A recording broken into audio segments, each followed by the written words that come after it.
Did a former vice president just point his finger at this president? Because when Dan Quayle ticks off the scandals facing the White House and then stops at Benghazi to say something really doesn't add up with all the stories coming out of the White House, well, just listen.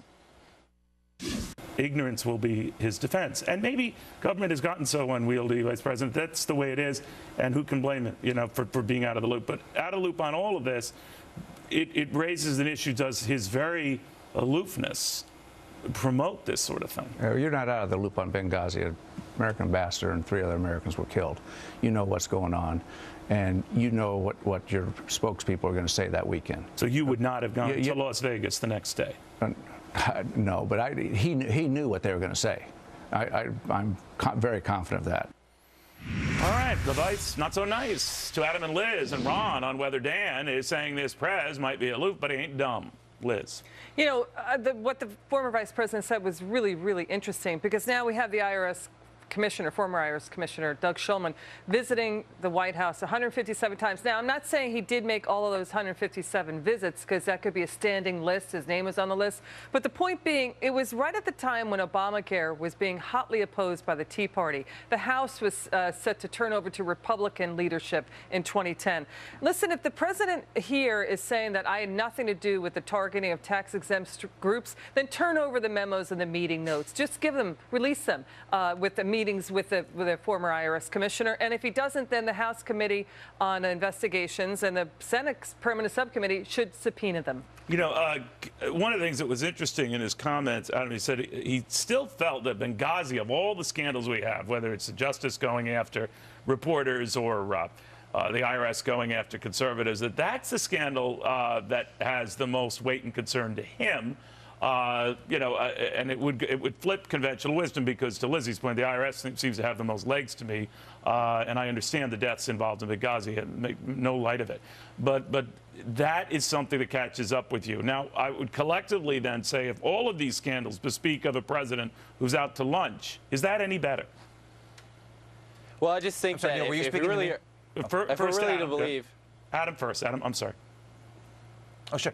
You know, I don't think it's that. I think it's interesting also that he would key in on Benghazi, because I think that's the weakest case. You know, I think he's saying, yes, the president was aware of what his people were going to say, and I think that's probably not very generous to the president. I'm sure the president was aware of it, a conversation was going on, but to pick on the situation where a tragedy had happened and to say that the president wasn't exactly on top of the details, I think is a different subject from, you know, saying the situation with the IRS where somebody was doing something wrong. These are 2 very different situations. I'm the least concerned about the administration's response in this difficult, confusing, tragic situation in Benghazi, Neil. All right. Well, I don't want to over-hyperventilate it, but I will say this. At the very least, an ambassador died the next day. You're off to a political event.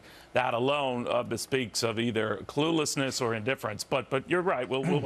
I will play all of these together here, and Ron, raise with you this issue that an administration whose really prime defense these days is didn't know, out of the loop. We deliberately kept him out of the loop.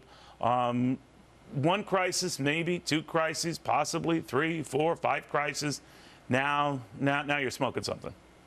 Well, that's what it seems like. It seems like we're supposed to believe that President Obama's only briefings come when he reads the teleprompter, and I think that assumes that we, the American people, are pretty ignorant to believe that. I think that President Obama had to have known, definitely on Benghazi, he should have been more engaged. And if this is supposed to be the most transparent administration ever, why doesn't he show us where he was that night, what he was saying that night, what the communications were when Benghazi happened? And with the IRS, release the memos. Let us see what was going on, what was happening. This looks really suspect release to the have meeting all these notes things connect. And it's not just between, you know, it's not just between the president and the IRS commissioner. It's also Valerie Jarrett, who, interestingly, strikingly, is nowhere to be found in any of these controversies, and she's such a powerful advisor that we know of right now. So, you know what? Listen, the president is not a king. He's not royalty. He answers to the American people. He is working for the American people. The entire administration works for the American people. I say release those meeting notes and then let let the American people decide. Adam? So in that vein, I don't think it's funny or particularly generous to suggest that the president only knows what he's reading on a teleprompter. I mean,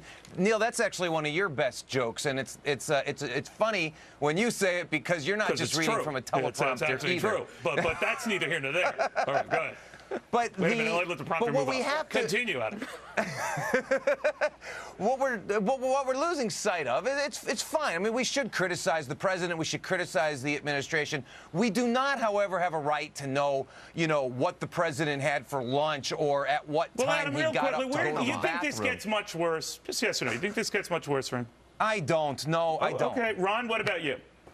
I think it gets much worse. If this was the Bush administration, I think Adam would be taking a very different tone. No, and to be fair, he's very consistent. We will say he's always very consistent and very honorable. Now, Liz, what do you think? I think it gets worse. You do? Much worse? I think there will be. I'm not sure of special prosecutor, but I do think it gets more intense. All right, guys, I want to thank you all. In the meantime, prompter, move up. Have a happy weekend. And I will see you Monday. No, seriously. Have a good one. Bye-bye.